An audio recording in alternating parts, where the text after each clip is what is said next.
Sir, मेरे द्वारा अपने महाविद्यालय से एमए फर्स्ट और सेकंड सेमेस्टर की उत्तर पुस्तिकाओं की छायाप्रति के लिए आरटीआई आवेदन किया गया था,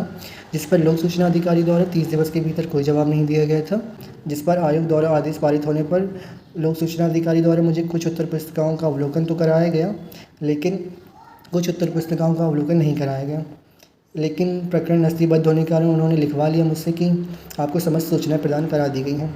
इसके बाद मैंने बाकी की उत्तर पुस्तिकाएँ जो नहीं दिखाई गई थी उनके लिए दोबारा आरटीआई दायर किया भी, जिस पर लोक सूचना अधिकारी द्वारा ये कहा गया कि आपको पहले से ही सूचनाएं प्रदान करा दी गई हैं और बार बार आप आरटीआई आवेदन करके सांस की समझ जाया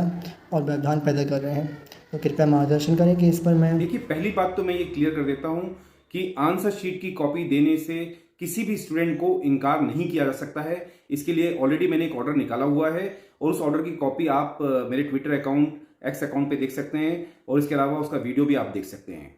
इसके अलावा आपका जो केस है उसमें गलती पूरी तरह से आपकी दिख रही है, क्योंकि आपने अपने जो पहले जो आरटीआई आवेदन दायर किया था उसमें आपने लिख करके दे दिया था कि मुझे जानकारी मिल चुकी है। अब आपने खुद ही एडमिशन कर चुके हैं कि आपको जानकारी मिल चुकी है। तो अब मेरा ये कहना है कि आगे से आप सभी लोग इस बात का खास ध्यान रखें कि जब भी किसी सरकारी कार्यालय में अगर आपको कोई दस्तावेज प्राप्त होते हैं तो दस्तावेज को प्राप्त करने के बाद एक्नॉलेजमेंट के लिए जब वो लिख के देने के लिए कहते हैं तो उसमें सिर्फ इतना लिख के दीजिए कि मुझे दस्तावेज प्राप्त हुए हैं, लेकिन अभी मैंने इसका अवलोकन नहीं किया है। देखिए, आपको अब ये करना होगा कि सेक्शन 19 के तहत आप इमीडिएटली एक फर्स्ट अपील दायर करिए। लोक सूचना अधिकारी का जो उन्होंने कथन किया है उसका पूरा पॉइंट बाय पॉइंट आपको उसका खंडन करना है। आपको ये बताना होगा कि उसमें कि आपको पहले आपने जो आरटीआई आवेदन दिया था उसमें आपको क्या क्या जानकारी मिली है, क्या क्या जानकारी नहीं दी गई है, और नई जानकारी जो आपने आरटीआई मांगी है वो भी आप लिखिए और उसमें मेंशन करिए कि लोक सूचना अधिकारी ने अवैध तरीके से, इलीगल तरीके से जानकारी को रोकने का काम किया है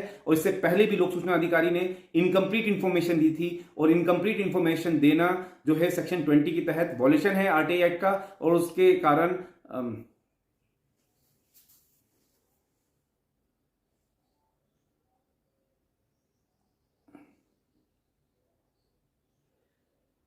देखिए, आपको अब फर्स्ट अपील करनी होगी सेक्शन 19 के तहत। आप इमीडिएटली फर्स्ट अपील करिए और उस फर्स्ट अपील में आप जो लोक सूचना अधिकारी है उसके कथन के विरुद्ध आप पूरा पॉइंट बाय पॉइंट उसमें आप उसका खंडन कीजिए कि उन्होंने किस तरह से पहले इनकम्प्लीट इंफॉर्मेशन दी, क्या क्या जानकारी उन्होंने नहीं दी उसको लिखिए, क्या क्या जानकारी आपको दी उसको भी लिखिए। साथ में इस आरटीआई आवेदन में आपने कुछ जो नई जानकारी मांगी है उसके बारे में आप लिखिए। इसके अलावा उसमें यह भी लिखिए कि यहां पर अवैध तरीके से लोक सूचना अधिकारी ने जानकारी को रोका है, और इसके अलावा सेक्शन 20 के तहत इनकम्प्लीट इंफॉर्मेशन देना वॉल्यूशन है आरटीआई एक्ट का और लोक सूचना अधिकारी के विरुद्ध इसमें कार्रवाई भी की जा सकती है। और ये आप प्रथम अपील अधिकारी के सामने सारे तथ्य रखिए, जानकारी आपको मिल जाएगी।